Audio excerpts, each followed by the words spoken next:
Good morning my dear student, आप सभी लोगों का हमारे यूट्यूब चैनल आरपी कैंपस में बहुत बहुत स्वागत है। तो आज परसेंटेज के टाइप 2 की बात करेंगे, तो चलिए स्टार्ट करते हैं। तो चलिए परसेंटेज के टाइप 2 की तरफ चलते हैं और टाइप 2 के क्वेश्चन लगाने से पहले उसका कुछ बेसिक कॉन्सेप्ट हम जान लेते हैं, ठीक है। तो इसमें टाइप 2 में आपसे अधिकांशतः परसेंटेज लेस यानी प्रतिशत कमी पूछा जाएगा या प्रतिशत मोर यानी प्रतिशत अधिकता पूछा जाएगा। तो इसको फाइंड करने के लिए कुछ आपको एग्जाम्पल समझना पड़ेगा कि अगर 30 को आप डिवाइड करते हैं 2 और 5 से, देखिए 2 से अगर 30 को 2 से डिवाइड करेंगे तो आंसर आएगा 15 और इसी 30 को अगर 5 से डिवाइड करेंगे तो आंसर कितना आएगा 6। यानी देखिए 15 आपका मोर है यानी अधिक है और 6 क्या है आपका लेस है यानी कम है। तो इसका मतलब जब भी आपको अधिकता चाहिए यानी मोर चाहिए तो किससे डिवाइड करेंगे, इन दोनों में जो छोटी वैल्यू है कम है उससे डिवाइड करेंगे। यदि आपको आंसर लेस चाहिए तो इनमें से जो बड़ी वैल्यू है उससे डिवाइड करेंगे, ठीक है। यानी जस्ट इसके अपोजिट, यानी कि अधिकता चाहिए तो कमी से भाग करेंगे, कमी चाहिए तो अधिकता से, यानी मोर चाहिए तो लेस से और लेस चाहिए तो मोर से। क्लियर है। तो देखिए इसमें है क्या, एक एग्जांपल ले लेते हैं ए और बी। ए का मान लीजिए इनकम 50 है और बी का इनकम क्या है 60 है। तो क्वेश्चन में ये पूछा जाएगा कि बताइए ए का इनकम जो है वो बी से कितना प्रतिशत कम है। बी का इनकम और ए का इनकम 50 और इसका 60, तो कितने प्रतिशत कम है। कम का मतलब परसेंटेज लेस यानी कमी पूछा जाएगा। तो पहले करना क्या है, आपको इन दोनों का अंतर लेना है। अंतर कितना है यानी संख्या कितना है 10, दोनों कम कितना है 10 है और कमी है तो किससे भाग देंगे अधिक से 60। और परसेंटेज के लिए क्या करेंगे 100 से आप क्या करेंगे मल्टीप्लाई करेंगे, इसे कैलकुलेट करेंगे तो 16 होल 2/3% आपका आंसर आएगा। यानी ए की जो इनकम है वो बी से क्या है 16 होल 2/3% कम है। और इसी क्वेश्चन में मोर के बारे में पूछ सकता है कि बताइए बी की जो इनकम है वो ए से कितने परसेंट मोर है यानी कितने परसेंट अधिक है। तो क्या करेंगे परसेंटेज मोर के लिए यानी परसेंटेज अधिकता के लिए क्या करेंगे, दोनों का अंतर लेंगे 10 है। अब अधिक चाहिए, आंसर क्या चाहिए अधिक चाहिए, तो इसमें जो छोटी वैल्यू होगी उससे क्या करेंगे अब डिवाइड कर देंगे इंटू 100 कर देंगे, ठीक है। तो ये 2 टाइम्स से कैंसिल हो जाएगा तो आंसर कितना आ जाएगा 20%। क्लियर है। चलिए अब नेक्स्ट क्वेश्चन पे चलते हैं, नंबर फर्स्ट की तरफ चलते हैं जो आपको यहां दिख रहा होगा। क्या if A's income is 40% less than of B, how much percentage B's income is more than that of A. यानी यदि ए की आय बी से 40% कम है तो बी की आय ए से कितने प्रतिशत अधिक है, ये आपसे पूछा गया है, ठीक। तो चलिए देखिए बोला गया है कि जो ए की इनकम है वो किससे बी से तुलना किया गया। ए का तुलना किससे किया गया बी से। तो ए की जो इनकम है वो बी से 40% कम है। तो क्या करेंगे जिससे तुलना किया जाएगा उसे वो मूल वैल्यू होगा और उसे आप क्या मानेंगे 100 मानेंगे। फिर क्या करेंगे 100 का 40% करेंगे तो क्या आएगा 40 आएगा। तो 100 में से 40 घटा देंगे कितना आ जाएगा 60 आ जाएगा। यानी बी की इनकम 100 होगी तो इसकी इनकम कितनी होगी 60 होगी। तो क्वेश्चन में ये पूछा गया है, तो बताइए क्या पूछा गया, बताइए बी की इनकम जो है ए से कितने प्रतिशत अधिक है यानी परसेंटेज मोर यानी अधिक, ये पूछा गया है आपसे। क्लियर है। तो देखिए कितने परसेंट अधिक है, दोनों का अंतर निकाल लीजिए। देखिए अधिक कितना है तो कहेंगे 40 अधिक है। अब अधिक है तो किससे भाग देंगे कम से, तो कम कितना है 60 है, 60 से भाग देंगे गुणे परसेंटेज के लिए क्या करेंगे 100 से आप गुणा करा देंगे, 0 0 से कैंसिल हो जाएगा, 2 से 2 बार में 2 से 3 बार में, यानी मल्टीप्लाई करेंगे 200/3%। या इसे आप क्या लिख सकते हैं 66 सही 2/3%। आपका आंसर हो जाएगा 66 सही 2/3%। नंबर सेकंड 2 की तरफ चलते हैं जो कि यहाँ पे लिखा गया है, दिख रहा होगा आपको। If A's height is 10% more than B's height by how much percent is B's height less than that of A. यानी ए की लंबाई बी से 10% अधिक है तो बताइए बी की लंबाई ए से कितने प्रतिशत कम है। तो चलिए बोला गया क्वेश्चन में ए की ऊंचाई यानी ए की जो हाइट है वो बी से 10% अधिक है, यानी तुलना बी से किया गया, ये 100 हो जाएगा और ये अधिक है बी का 10% कहेंगे 10 आएगा, जोड़ देंगे 110 हो जाएगा। तो बताना है कि बी की जो ऊंचाई है वो ए से कितने परसेंट कम है, यानी प्रतिशत कमी के बारे में पूछा गया है, यानी परसेंटेज लेस के बारे में पूछा गया है। दोनों का डिफरेंस कितना है, 10 का है, कमी है तो किससे भाग देंगे, अधिक से भाग देंगे। अधिक कितना है, 110 है। प्रतिशत के लिए क्या करेंगे, 100 से आप मल्टीप्लाई कर देंगे। फाइनल आप इसे कैलकुलेट करेंगे तो 100/11% या 9 सही 1/11% आपका फाइनल आंसर होगा। ठीक है, चलिए नेक्स्ट क्वेश्चन पे चलते हैं। चलिए क्वेश्चन नंबर 3 पे चलते हैं, जो कि यहाँ पे आपको दिख रहा होगा। ठीक है, if income of C is 20% more than B's and the income of B is 25% more than A's, find by how much percent is C's income more than A's। ठीक है, देखिए C की आय B से 20% अधिक है और B की आय A से 25% अधिक है, तो C की आय A से कितने प्रतिशत अधिक है। यानी यहाँ पे 3 वैल्यू दिया गया है, A, B और C के बारे में बताया गया। क्लियर है सभी को। तो देखिए अब स्टार्ट कैसे करेंगे क्वेश्चन को, तो देखिए दिया गया कि C की आय B से 20% अधिक है, यानी कि ये तो इससे 20% अधिक है। ये तो क्लियर है आपको कि ये अधिक है कितना, 20%। आगे बोला गया और B की आय A से, यानी जो B की इनकम है वो किससे, A से कितना अधिक है, 25%।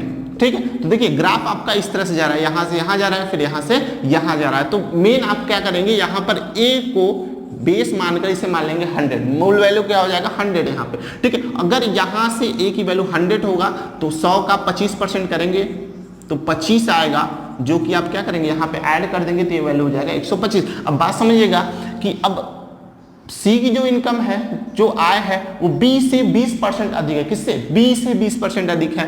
तो ये अब क्या करेंगे, 125 का 20% आप निकालेंगे। ठीक है ना, क्योंकि 125 का 20% निकालेंगे तो ये आ जाएगा आपका, ठीक है, ये आपका आएगा 125 गुणे 20/100। ठीक है, 5 यानी ये आपका हो जाएगा 25। ठीक है, तो आप यहाँ पे क्या करेंगे, यहाँ पे आप ऐड करेंगे 25। ठीक, तो 125 में 25 को ऐड करेंगे तो C का आय कितना आ जाएगा, 150। क्लियर। तो क्वेश्चन पूछा गया है, क्वेश्चन ये पूछा गया है कि तो C की आय A से कितने प्रतिशत अधिक है, यानी C की जो आय है वो A से कितने परसेंट अधिक है, यानी परसेंटेज मोर की बात कर रहा है, अधिकता की बात कर रहा है। किसके बीच में, A और C के बीच में। तो देखा जाए दोनों के बीच में डिफरेंस कितने का है, तो कहेंगे 50 का डिफरेंस है। क्लियर है। और अधिक है तो किससे भाग देंगे, कम से देंगे। कम कितना है, 100 है। क्लियर है। और प्रतिशत के लिए आप 100 से मल्टीप्लाई कराते हैं तो फाइनल 100 से कैंसिल हो जाएगा, तो आंसर कितना आ जाएगा, 50%। ठीक है, चलिए नेक्स्ट क्वेश्चन पे चलते हैं, और की तरफ चलते हैं, जो कि आपको यहाँ पे दिखाई दे रहा होगा। क्वेश्चन है A's salary is 40% of B salary. ठीक है, and B salary is 25% more than C salary, then C salary is how much % more than A's. ठीक है, ए का वेतन, ध्यान समझिएगा, ए का वेतन बी के वेतन का 40% है तथा बी का वेतन सी के वेतन से 25% क्या है, अधिक है। तो सी का वेतन ए के वेतन का, सॉरी, तो सी का वेतन ए से कितना प्रतिशत अधिक है, ये पूछा गया है। तो चलिए क्वेश्चन स्टार्ट करते हैं। ए, बी और सी, ये 3 पर्सन है और इसमें बोला गया है ए का वेतन बी के वेतन का 40% है तथा बी का वेतन सी के वेतन से 25% क्या है, अधिक है। तो यानी कि बताया गया है कि ए का जो वेतन है, ए का वेतन बी के वेतन से बी के वेतन का 40% है, यानी इसका जो वेतन है बी के वेतन का 40% है।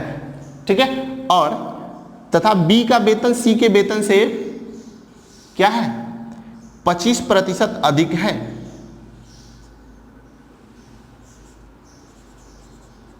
ठीक, यानी ये अधिक है। अब ऐसे बोल सकते इन दोनों के बीच में का दिया गया है और इसके बीच में क्या दिया, वृद्धि दिया गया, अधिकता दिया गया। तो बी का जो वेतन है वो सी से 25% अधिक है, तो ये मान लेंगे कि सी को मूल वैल्यू मान लेंगे, क्योंकि बी का कंपेयर है, बी को कंपेयर किया गया है किससे, सी से किया गया, तो ये 100 हो गया और ये इससे अधिक है 25%, तो ये कितना हो जाएगा 125। और यहाँ पर देखिए इन दोनों के बीच में बस ये बोला गया है ए का जो आय है वो बी का 40% है, तो आप निकालेंगे 125 तो बी है, बी का 40% कर लीजिए। ठीक है ना, यानी 40% ऑफ 125, 125 गुणे 40 बट्टे क्या करेंगे 100 कर लेंगे आप। क्लियर, ये कैंसिल हो जाएगा, 125 गुणे 4 हो जाएगा 500 बट्टे 10 कितना आएगा 50 आएगा, यानी यह 125 होगा तो ये कितना हो जाएगा 50 हो जाएगा। क्लियर है। अब आगे क्वेश्चन पूछा गया तो सी का वेतन ए से कितना प्रतिशत अधिक है, यानी आपको ये बताना है कि जो सी का वेतन है वो ए से कितने प्रतिशत अधिक है, यानी परसेंटेज मोर पूछा गया है, यानी परसेंटेज वृद्धि पूछा गया है आपसे। तो क्या करेंगे, दोनों का अंतर निकालेंगे, अंतर कितना आएगा 50 आएगा, और वृद्धि पूछा गया है तो किससे भाग देंगे, कम से भाग देंगे, कम कितना है 50 है, और प्रतिशत के लिए आप क्या करते हैं 100 से गुणा करा देते हैं। क्लियर है। जब गुणा करा देंगे ये कैंसिल हो जाएगा, 1 देगा, मल्टीप्लाई करेंगे तो आंसर कितना हो जाएगा 100%। ठीक है, चलिए नेक्स्ट क्वेश्चन पे चलते हैं। क्वेश्चन नंबर 5 चलते हैं, जो कि आपको यहाँ दिखाई दे रहा होगा। First and second number are less than a third number by 20 and 40% respectively. The second number is less than the first by. पहली तथा दूसरी संख्या तीसरी संख्या से क्रमशः 20% तथा 40% कम है, तो दूसरी संख्या पहली संख्या से कितने प्रतिशत कम है, ये पूछा गया। चलिए क्वेश्चन लगाते हैं। यहाँ पे 3 संख्या के बारे में दिया गया, पहली संख्या, दूसरी संख्या और तीसरी संख्या। ठीक है, बोला गया जो पहली संख्या और दूसरी संख्या वो तीसरी संख्या से क्रमशः कितना है 20% और 40% क्या है कम है। तुलना तो तीसरी से किया गया, कंपेयर थर्ड से किया गया, तो इसे 100 मान लेंगे। 100 में से 20% यानी 20 आएगा, माइनस करेंगे तो हो जाएगा 80, और यहाँ से 40% यानी 40 आएगा, माइनस करेंगे तो हो जाएगा 60।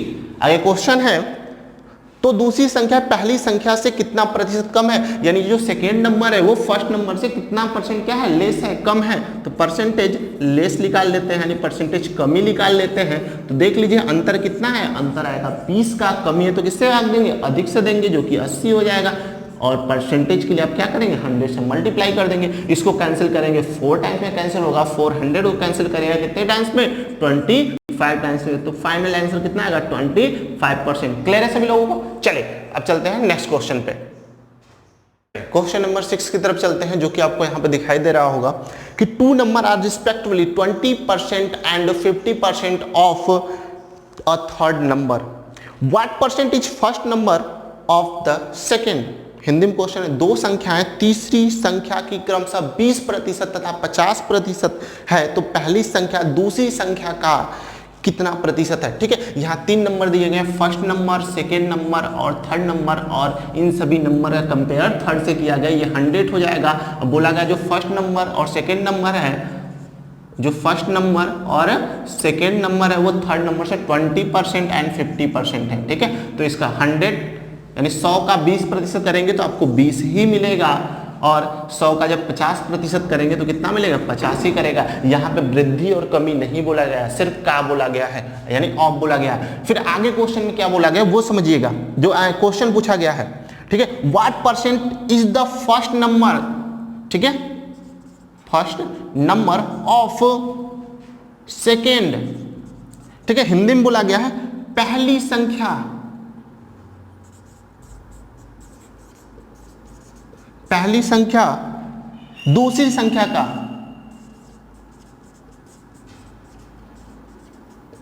ठीक है, कितना प्रतिशत है।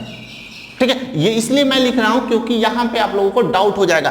तो यहां पे बोला गया first number of second number, यानी पहली संख्या दूसरी संख्या का कितना प्रतिशत है। तो ऑफ के बाद जो भी वैल्यू आता है, यानी ऑफ के बाद किसको पूछा गया, सेकेंड को पूछा गया, तो वो कहां चला जाएगा डिनोमिनेटर, यानी ऑफ पे चला जाएगा, सॉरी अपान में चला जाएगा। पहली संख्या दूसरी संख्या, यानी का के पहले, हिंदी में बताया था का के पहले जो संख्या होगा वो अपान में जाएगा, हर में जाएगा। तो यहाँ पे अब इसे सॉल्व करते हैं तो हर में कौन सा जाएगा, दूसरी संख्या जाएगा। ऑफ के बाद सेकेंड है, का के पहले दूसरी संख्या, और गुणे 20, और प्रतिशत के लिए क्या करेंगे आप 100 कर देंगे। इसको कैलकुलेट करेंगे 2 टाइम्स में 20 × 2 क्या हो जाएगा 40%, यानी आप बोलेंगे कि पहली संख्या दूसरी संख्या का 40% है। क्लियर है। चलिए नेक्स्ट क्वेश्चन पे चलते हैं। क्वेश्चन नंबर 7 की तरफ चलते हैं, जो कि आपको यहाँ दिखाई दे रहा होगा। If the price of petrol is increase by 25%, by how much percent a car owner should reduce his consumption of petrol so that the expenditure on petrol would not be increased. यानी petrol के मूल्य में 25% की वृद्धि हो गई। एक car मालिक को अपनी खपत कितने प्रतिशत कम करना होगा ताकि पेट्रोल पर खर्च परिवर्तित ना हो, यानी पूर्वतः रहे। क्लियर है? यानी कि एक कार मालिक है, ठीक है, अब क्या होता है उस कार मालिक के साथ कि पेट्रोल के मूल्य में 25% की वृद्धि हो जाती है, और उस कार मालिक की कंडीशन ये है कि जितने रुपए का पहले पेट्रोल वो क्या करता था अपने कार में डलवाता था, उतना ही उसे अब भी करना है। क्लियर है? यानी अब उतना ही पेट्रोल, यानी उतने ही रुपए का पेट्रोल अब भी लेना है जितना पहले लेता था। तो क्या करेगा, पेट्रोल का मूल्य बढ़ गया है, पेट्रोल की मात्रा में क्या करेगा, कमी करेगा। तो वही पूछा गया कितने प्रतिशत का कमी करेगा। क्लियर है? तो समझिएगा, मान लेते हैं पहले वो 100 रुपए का, पहले क्या करता था 100 रुपए का पेट्रोल लेता था, लेकिन अब रेट 25% क्या हो गया है, बढ़ गया है। रेट कितना बढ़ गया है, 25%। ठीक है, जब रेट 25% बढ़ गया तो वैल्यू अब कितना हो जाएगा, 125, यानी 100 रुपए की वस्तु अब कितने मिलेगा, 125 में मिलेगा। ठीक है, जो तेल 100 रुपए मिलता था वो कितने मिलेगा, 125 में। यानी अब क्या करना है, उसमें कमी करना है, यानी परसेंटेज लेस पूछा गया है। सिंपल सा कॉन्सेप्ट जो अभी पीछे बताएगा वही आपको लगाना है। दोनों के बीच का डिफरेंस कितना है, 25 है, 25 है। लेस है तो किससे, यानी कमी है तो किससे भाग करेंगे, वृद्धि से, 125 से। क्लियर? मल्टीप्लाई परसेंटेज के लिए 100 कर देंगे, 25 से 125 कटेगा कितनी बार में, 5 बार में कट जाएगा। 5 से 100 काट दीजिए 20 बार में, तो आंसर कितना आ जाएगा आपका 20%, यानी उसको खपत में अपने 20% कमी करनी होगी। चलिए अब नेक्स्ट क्वेश्चन की तरफ चलते हैं। क्वेश्चन नंबर 8 की तरफ चलते हैं, जो कि आपको यहां दिखाई दे रहा है। क्वेश्चन नंबर 8 है, in a village 30% of the population is literate. If the total population of the village is 6600, then the number of literate is, यानी हिंदी में क्वेश्चन है, एक गांव के 30% लोग साक्षर हैं। यदि गांव की कुल जनसंख्या 6600 है तो साक्षर की कुल संख्या क्या है। ठीक है, चले लगाते हैं क्वेश्चन को। कहीं भी अगर ऐसी बात होगी पॉपुलेशन की, तो देखिए किसी भी गांव की बात कर रहा है तो वहां पर जितने भी लोग होंगे वो कितने होंगे, आपके 100%। उससे हम मान लेंगे जितने भी लोग होंगे वो कितने होंगे, 100% होंगे। और बोला गया है कि उस गांव की जो जनसंख्या है वो कितना है, 6600 है, यानी 100% की वैल्यू किसके बराबर है, 6600 के बराबर है। तो यहां से क्या करेंगे, 1% की वैल्यू निकालेंगे जो कि आएगा 66, 00 से 00 कैंसिल। ठीक है, तो उस गांव में 30% लोग साक्षर है, तो साक्षरों की क्या पूछा गया, संख्या पूछा गया है, यानी कि आपको 30% की वैल्यू पूछा गया। तो क्या करेंगे, इसमें 1% को 30% बनाने के लिए क्या करेंगे, 30 से मल्टीप्लाई करना होगा। तो यहाँ भी क्या कर देंगे आप, 30 से मल्टीप्लाई कर देंगे। क्लियर है? जब मल्टीप्लाई करेंगे तो आपका ये हो जाएगा 1980, यानी 1980, यानी उस गांव में जो साक्षर है वो कितने हैं, 1980 है। क्लियर है? चल, dear student, percentage part second खत्म हो गया। अब नेक्स्ट वीडियो में परसेंटेज पार्ट थर्ड पे मिलेंगे। वीडियो को लाइक करें, शेयर करें और सब्सक्राइब करें। Thank you.